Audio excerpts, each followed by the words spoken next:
Welcome back to another technical deep dive here in the debug zone. Today we're tackling a big question and breaking it down with insights from other users. Hopefully this clears up some misconceptions and helps you get the answer you need. So buckle up, stay a little curious, and let's jump right in.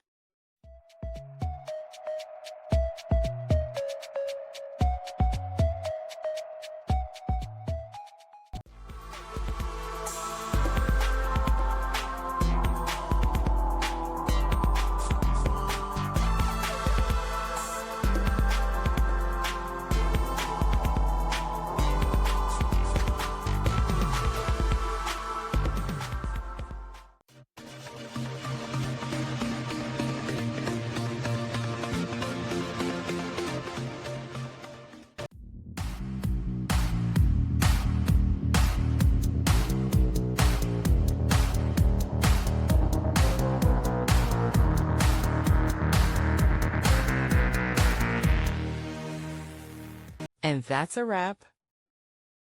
I hope you found the answer you were looking for. If you did, take a second to hit that subscribe button. It really helps out. And let me know in the comments which solution worked best for you.